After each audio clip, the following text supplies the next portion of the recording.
क्या आपने कभी महसूस किया है कि भीड़ में होते हुए भी अंदर कहीं एक खालीपन सा रह जाता है? घर में लोग हैं, फोन में संदेश है, सोशल मीडिया पर बातें हैं, फिर भी रात को सोते समय मन किसी अनजाने बोझ से भरा हुआ लगता है। हम कहते हैं, मुझे किसी की जरूरत है, मुझे कोई समझने वाला चाहिए। लेकिन क्या हमने कभी खुद से यह पूछा कि मैं खुद को कितना समझता हूं? आज के समय में हम प्यार की तलाश में हैं, लेकिन शांति से डरते हैं। हम रिश्तों में रहना चाहते हैं, लेकिन अकेले होने से घबराते हैं। और यही विरोधाभास धीरे धीरे हमें थका देता है। कभी किसी के बहुत करीब होते हुए भी अलगाव महसूस होता है। कभी किसी के दूर चले जाने पर लगता है जैसे जीवन ही खाली हो गया हो। आज की ये बातचीत इसी खालीपन की है, इसी अकेलेपन की और उस प्रेम की जिसे हम पाना तो चाहते हैं लेकिन समझ नहीं पाते। ये कोई प्रेरणादायक भाषण नहीं है, ये कोई त्वरित समाधान भी नहीं है। ये बस एक ईमानदार बातचीत है, आपसे और आपके भीतर उठते सवालों से।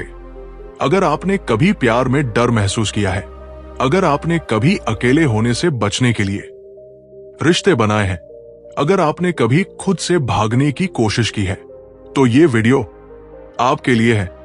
आइए आज थोड़ा रुकते हैं और खुद को ध्यान से देखते हैं। शायद यहीं से कुछ नया समझ में आ जाए। अध्याय 1। एक शांत सुबह की कल्पना कीजिए। आप खिड़की के पास बैठे हैं, सब कुछ सामान्य है, लेकिन भीतर कुछ बेचैनी है, बिना कारण, बिना नाम। यहीं से ये अध्याय शुरू होता है।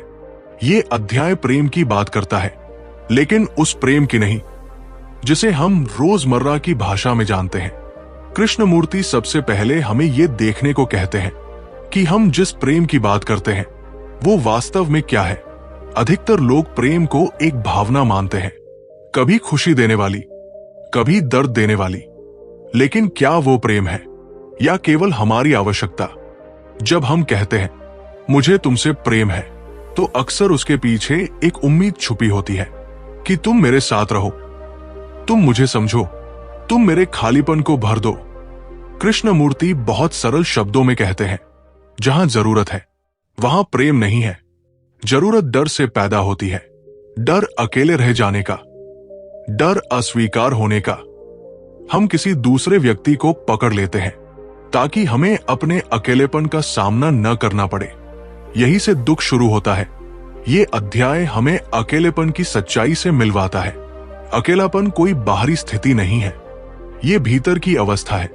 आप लोगों के बीच रह सकते हैं, फिर भी अकेले हो सकते हैं, और आप अकेले बैठ सकते हैं, फिर भी पूर्ण हो सकते हैं। समस्या अकेले होने में नहीं है, समस्या अकेलेपन से डरने में है। हम इस डर से बचने के लिए रिश्ते बनाते हैं, शोर पैदा करते हैं, अपने मन को व्यस्त रखते हैं। लेकिन कृष्णमूर्ति कहते हैं, जब तक आप अकेलेपन से भागते रहेंगे, तब तक आप प्रेम को नहीं समझ सकते। वे कहते हैं, अकेलेपन को देखो, उसे दबाओ मत, उसे भरने की कोशिश मत करो, बस उसे वैसे ही देखो जैसा वो है। जब आप किसी चीज को पूरी तरह देखते हैं, तो उसका स्वरूप बदल जाता है। अकेलापन तभी भयावह लगता है जब हम उसे समझे बिना उससे भागते हैं। इस अध्याय में एक बहुत गहरी बात सामने आती है। प्रेम स्वतंत्रता है, जहां बंधन है, जहां अधिकार है, जहां मेरा तुम्हारा है, वहां प्रेम नहीं है। अगर आप किसी से प्रेम करते हैं लेकिन उसे स्वतंत्र नहीं छोड़ सकते, तो वो प्रेम नहीं, वो डर है। कृष्णमूर्ति कहते हैं, प्रेम में कोई सौदा नहीं होता, कोई लेन देन नहीं होता। प्रेम तब होता है जब मन शांत होता है, डर से मुक्त होता है। ये अध्याय हमें कोई समाधान नहीं देता, कोई तरीका नहीं बताता। ये केवल हमें देखने के लिए आमंत्रित करता है, अपने रिश्तों को, अपने डर को, अपने अकेलेपन को। और शायद सिर्फ देखने से ही कुछ बदलना शुरू हो जाए। अब एक बहुत जरूरी सवाल उठता है, अगर प्रेम डर नहीं है, अगर प्रेम जरूरत नहीं है, अगर प्रेम स्वतंत्रता है, तो फिर वो प्रेम जन्म कैसे लेता है जब मन डर और अकेलेपन से भरा हो? यही सवाल हमें अगले अध्याय की ओर ले जाता है। अध्याय 2। पिछले अध्याय में हमने एक सच्चाई को छुआ था कि प्रेम डर से पैदा नहीं हो सकता और अकेलेपन से भागना हमें प्रेम से और दूर ले जाता है। अब ये अध्याय और गहराई में उतरता है। ये पूछता है, डर आखिर पैदा कहां से होता है? कृष्णमूर्ति कहते हैं, डर का मूल समय है भविष्य और अतीत। जब हम कहते हैं मुझे डर है, तो वास्तव में हम किसी वर्तमान घटना से नहीं डरते। हम उस कल्पना से डरते हैं जो भविष्य में घट सकती है। मुझे डर है कि वह मुझे छोड़ देगा। मुझे डर है कि मैं अकेला रह जाऊंगा। मुझे डर है कि मैं असफल हो जाऊंगा। ये सब भविष्य की तस्वीरें हैं जो मन खुद बनाता है, और यही डर हमारे रिश्तों को आकार देता है। जब आप किसी से प्रेम करते हैं, लेकिन भीतर ये डर चलता रहता है कि कहीं वो दूर न चला जाए, तो आप अनजाने में उसे पकड़ने लगते हैं। आप उसकी स्वतंत्रता में हस्तक्षेप करने लगते हैं। आप अपेक्षाएं रखने लगते हैं। आप तुलना करने लगते हैं, और यहीं से प्रेम धीरे धीरे बोझ बन जाता है। ये अध्याय बहुत साफ कहता है कि जहां अपेक्षा है वहां प्रेम नहीं है। हम अपेक्षा को सामान्य मान लेते हैं। हमें लगता है कि प्रेम में तो उम्मीदें होती ही है, लेकिन कृष्णमूर्ति कहते हैं, उम्मीदें रिश्ते को नहीं, रिश्ते की छवि को जीवित रखती है। हम व्यक्ति से प्रेम नहीं करते, हम उस छवि से प्रेम करते हैं जो हमने उसके बारे में बनाई होती है। जब वो व्यक्ति उस छवि के अनुसार व्यवहार करता है तो हमें खुशी होती है, और जब नहीं करता तो दुख। लेकिन ये दुख प्रेम का नहीं, छवि के टूटने का दुख है।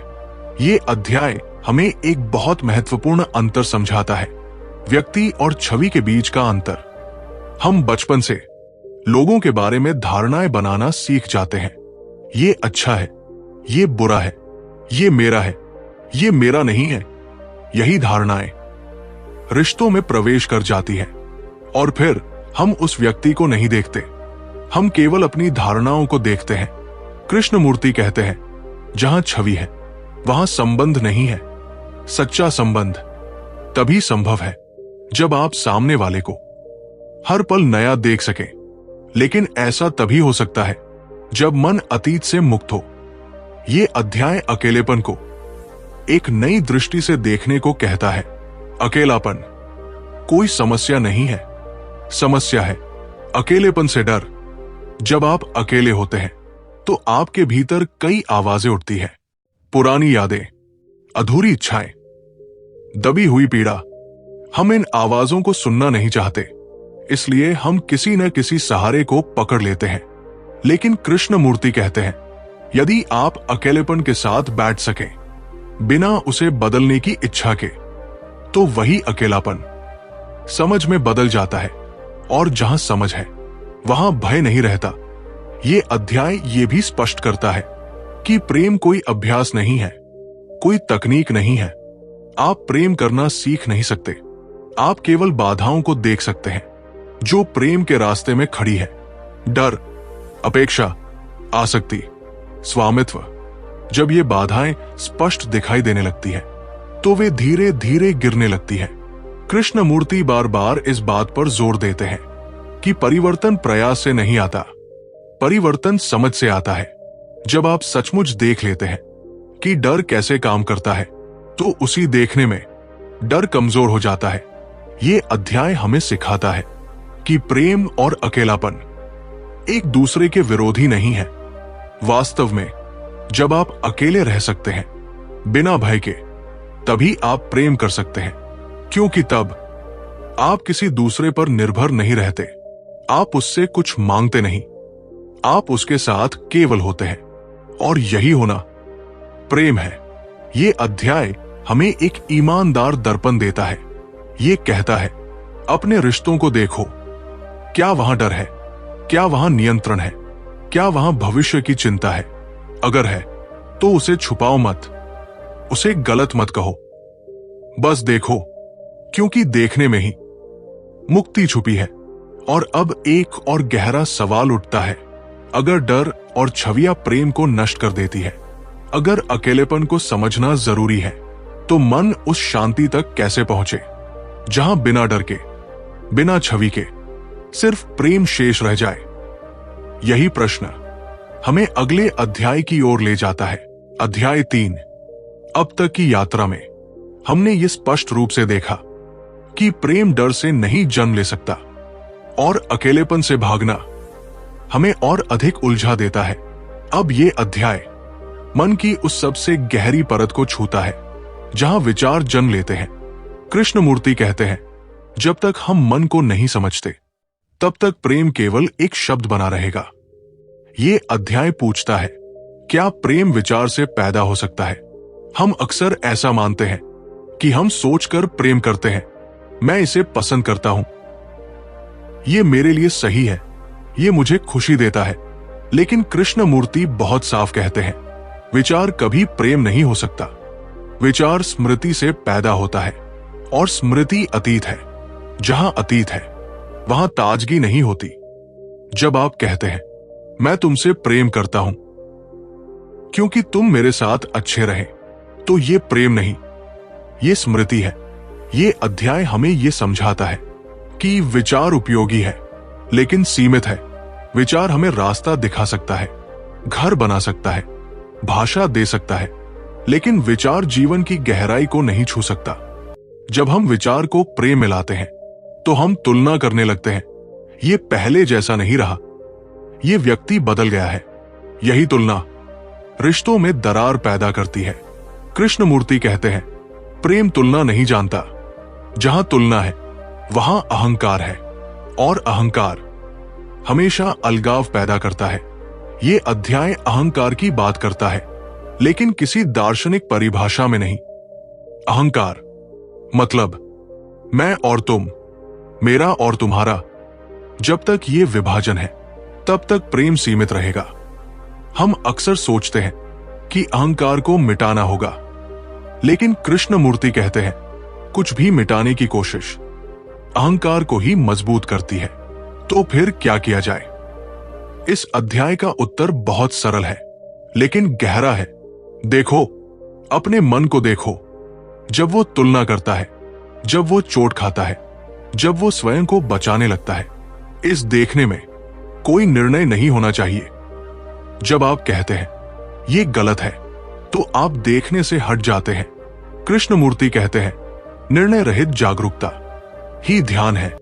ये अध्याय ध्यान को किसी अभ्यास के रूप में नहीं, बल्कि जीवन की गुणवत्ता के रूप में प्रस्तुत करता है। ध्यान मतलब जो हो रहा है उसे पूरी तरह देखना।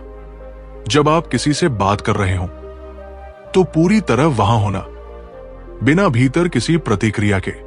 जब आप अकेले हो तो उस अकेलेपन को बिना नाम दिए देखना। यही देखने की क्षमता मन को शांत करती है। ये अध्याय हमें यह भी बताता है कि शांति किसी प्रयास से नहीं आती। जब आप शांति चाहते हैं तो आप पहले ही अशांत हैं। शांति तब आती है जब मन ये देख लेता है कि उसकी अशांति कैसे पैदा होती है। ये अध्याय प्रेम को एक अवस्था के रूप में नहीं, बल्कि एक घटना के रूप में देखता है। प्रेम कोई स्थायी चीज नहीं है जो पकड़ कर रखी जाए। प्रेम हर पल नया होता है और नया तभी हो सकता है जब मन पुराना नढ़ हो रहा हो। ये अध्याय एक बहुत सुंदर बात कहता है, जब मन पूरी तरह शांत होता है बिना किसी प्रयास के, तब उसमें करुणा जन्म लेती है। करुणा कोई भावना नहीं, ये समझ से पैदा होती है। जब आप अपने दुख को समझते हैं तो आप दूसरों के दुख को भी समझते हैं, और जहां समझ है वहां प्रेम है।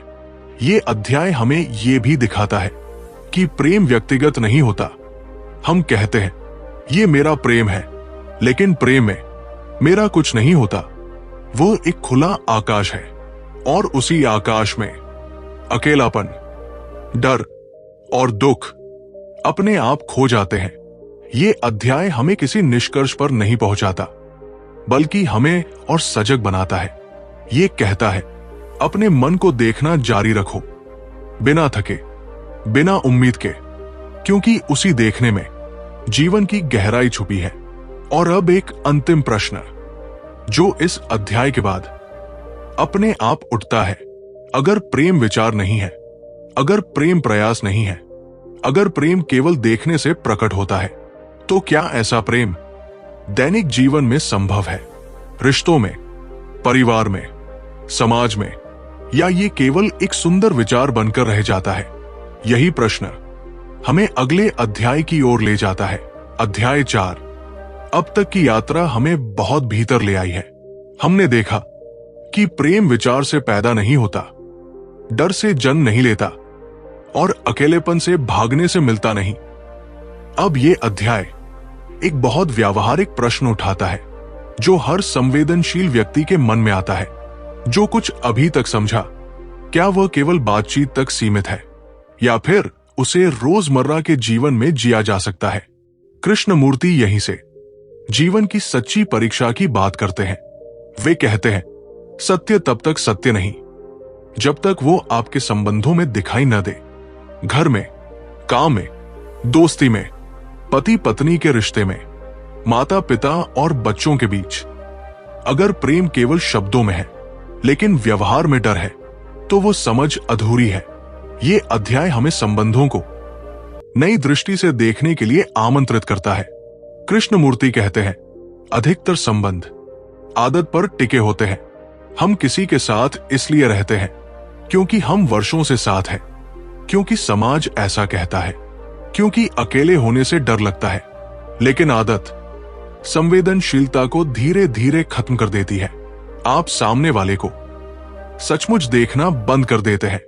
आप मान लेते हैं कि आप उसे जानते हैं और यही से रिश्ते मृत होने लगते हैं। ये अध्याय एक बहुत कठोर लेकिन ईमानदार बात कहता है। जहां आप कहते हैं, मैं तुम्हें जानता हूं, वहां सीखना बंद हो जाता है, और जहां सीखना बंद होता है वहां प्रेम नहीं टिक सकता। प्रेम सतत जागरूकता मांगता है, हर दिन, हर पल। कृष्णमूर्ति कहते हैं, क्या आप अपने सबसे करीबी व्यक्ति को आज पहली बार देख सकते हैं, बिना अतीत की छाया के, बिना शिकायतों के, बिना तुलना के? यदि आप ऐसा नहीं कर सकते तो आप उसके साथ नहीं, अपनी स्मृतियों के साथ जी रहे हैं। ये अध्याय हमें संघर्ष की जड़ तक ले जाता है। संघर्ष तब पैदा होता है जब जो है और जो होना चाहिए उनके बीच दूरी होती है। हम कहते हैं, मुझे शांत होना चाहिए, मुझे प्रेमपूर्ण होना चाहिए, लेकिन ये चाहिए ही संघर्ष पैदा करता है। कृष्णमूर्ति कहते हैं, जो है उसे पूरी तरह देखना ही परिवर्तन है। अगर आप ईर्ष्या महसूस करते हैं तो उसे स्वीकार कीजिए, न दबाइए, न सही ठहराइए। बस देखिए कि ईर्ष्या कैसे पैदा होती है, किस विचार से, किस डर से। इस देखने में ईर्ष्या की शक्ति टूटने लगती है। ये अध्याय ये भी स्पष्ट करता है कि जिम्मेदारी प्रेम का हिस्सा है, लेकिन कर्तव्य नहीं। कर्तव्य में बोझ होता है, प्रेम में सहजता।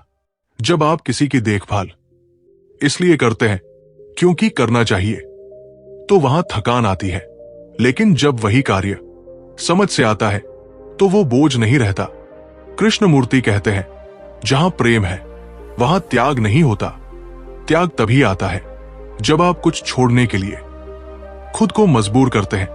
प्रेम में कुछ छोड़ना नहीं पड़ता, वो अपने आप गिर जाता है।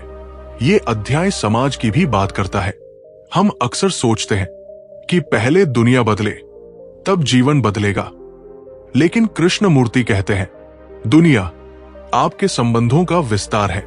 यदि आपके निजी संबंधों में डर, हिंसा और नियंत्रण है, तो वही समाज में दिखाई देगा। इसलिए परिवर्तन बाहर से नहीं, अंदर से शुरू होता है।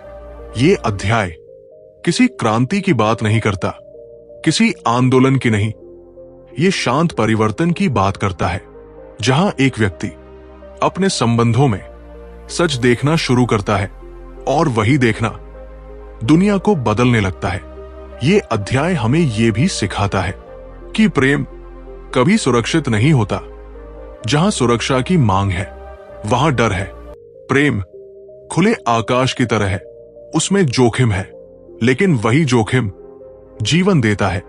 कृष्णमूर्ति कहते हैं, क्या आप किसी से बिना भविष्य की गारंटी मांगे संबंध रख सकते हैं?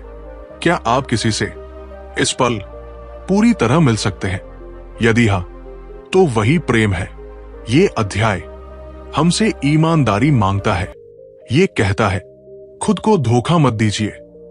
यदि डर है तो उसे देखिए, यदि अपेक्षा है तो उसे देखिए, क्योंकि केवल देखने से ही मन स्पष्ट होता है, और जहां स्पष्टता है वहां प्रेम स्वाभाविक है।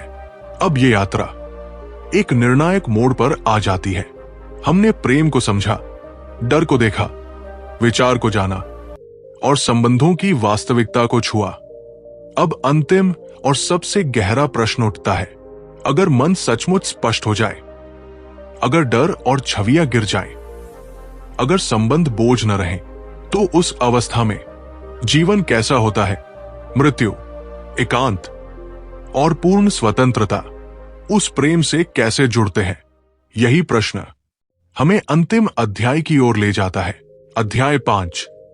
अब हम इस यात्रा के अंतिम पड़ाव पर हैं, लेकिन ये अंत किसी निष्कर्ष जैसा नहीं, बल्कि एक नए देखने की शुरुआत जैसा है। अब तक हमने प्रेम को डर से अलग किया, विचार से अलग किया, आदत और अपेक्षा से अलग किया। अब ये अध्याय उस अवस्था की बात करता है जहां मन सचमुच शांत हो जाता है। कृष्णमूर्ति कहते हैं, जब मन पूरी तरह शांत होता है तब वो अकेला नहीं होता। ये बात पहली बार में विरोधाभासी लग सकती है। हम मानते आए हैं कि शांति मतलब अकेलापन और अकेलापन मतलब खालीपन, लेकिन कृष्णमूर्ति कहते हैं, अकेलापन और एकांत एक नहीं है। अकेलापन डर से भरा होता है, उसमें कमी की भावना होती है, लेकिन एकांत पूर्णता से भरा होता है। एकांत तब होता है जब मन किसी पर निर्भर नहीं रहता, किसी विचार को पकड़कर नहीं बैठता, जब मन स्वयं में स्थिर होता है। ये अध्याय हमें दिखाता है कि प्रेम और एकांत अलग नहीं है। जब आप भीतर से स्वतंत्र होते हैं तभी आप एकांत में होते हैं, और वही एकांत प्रेम को जन्म देता है। अब यहां एक बहुत गहरी बात आती है, मृत्यु। अक्सर हम मृत्यु से डरते हैं क्योंकि हम जीवन से चिपके रहते हैं। हम अपने रिश्तों, अपनी पहचान, अपनी यादों से इतनी मजबूती से चिपक जाते हैं कि उन्हें छोड़ने का विचार हमें भयभीत कर देता है। कृष्णमूर्ति कहते हैं, जो व्यक्ति जीवन को पकड़े रहता है वो मृत्यु से डरेगा, लेकिन जो व्यक्ति हर दिन, हर पल छोड़ना जानता है वो मृत्यु से नहीं डरता। ये अध्याय मृत्यु को शरीर के अंत के रूप में नहीं, बल्कि मन के नवीकरण के रूप में देखता है। हर दिन पुरानी धारणाओं को मरने देना, पुराने दुख को मरने देना, पुरानी छवियों को मरने देना, यही वास्तविक जीवन है। जब आप ऐसा करते हैं तो मन हल्का हो जाता है, निर्मल हो जाता है, और उसी निर्मलता में प्रेम प्रकट होता है। ये अध्याय हमें यह भी सिखाता है कि प्रेम किसी दिशा में नहीं चलता। हम कहते हैं, मुझे वहां पहुंचना है, मुझे ऐसा बनना है, लेकिन प्रेम कहीं नहीं जाता। वो यही है, अभी है। जब मन किसी बनने की कोशिश नहीं करता, जब वो किसी आदर्श के पीछे नहीं भागता, तभी वो शांत होता है। कृष्णमूर्ति कहते हैं, आदर्श हिंसा का सूक्ष्म रूप है, क्योंकि आदर्श जो है उसे नकारता है, और जहां नकार है वहां संघर्ष है। इस अध्याय में जीवन की एक बहुत सुंदर तस्वीर उभरती है। एक ऐसा जीवन जहां मन किसी केंद्र के चारों ओर नहीं घूमता, जहां कोई मैं नहीं है जो सब कुछ नियंत्रित करे। जब मैं कमजोर होता है तो करुणा प्रकट होती है। करुणा किसी को बचाने की भावना नहीं, किसी पर दया करने की भावना नहीं। करुणा साझी समझ से पैदा होती है। जब आप अपने भीतर के दुख को समझते हैं तो आप दूसरों के दुख से अलग नहीं रहते, और वही करुणा प्रेम है। ये अध्याय ये भी स्पष्ट करता है कि प्रेम कभी व्यक्तिगत नहीं होता। हम कहते हैं, मेरा प्रेम, मेरी खुशी, लेकिन प्रेम किसी का नहीं होता। वो नदी की तरह है जो बहती है। यदि आप उसे पकड़ना चाहें तो वो सूख जाती है, यदि आप उसे बहने दें तो वो जीवन देती है। अब ये अध्याय पूरे जीवन को एक प्रश्न के रूप में छोड़ देता है। ये कोई उत्तर नहीं देता, कोई सिद्धांत नहीं देता। ये कहता है, क्या आप ऐसे जी सकते हैं जहां हर दिन नया हो, जहां हर संबंध पहली बार जैसा हो, जहां डर मार्गदर्शक न हो और विचार मालिक न हो, जहां मन खुला हो सुनने के लिए, देखने के लिए। कृष्णमूर्ति कहते हैं, सत्य कभी स्थिर नहीं होता, वो जीवित है। और केवल वही मन जो जीवित है, जो जिज्ञासु है, जो सीख रहा है, वो प्रेम को जान सकता है। ये अध्याय किसी उपलब्धि की बात नहीं करता। ये कहता है, प्रेम कोई लक्ष्य नहीं, प्रेम एक तरीका है जीने का। जब आप बिना भय के जीते हैं, बिना किसी सहारे के, बिना किसी पहचान के, तभी आप सचमुच जीवित होते हैं। और शायद यही इस पूरी यात्रा का सार है कि प्रेम कुछ पाने में नहीं, बल्कि कुछ न पकड़ने में है। जब मन खाली होता है तभी वो पूर्ण होता है, और उस पूर्णता में अकेलापन नहीं, सिर्फ शांति होती है, सिर्फ जीवन होता है। और वही जीवन प्रेम है।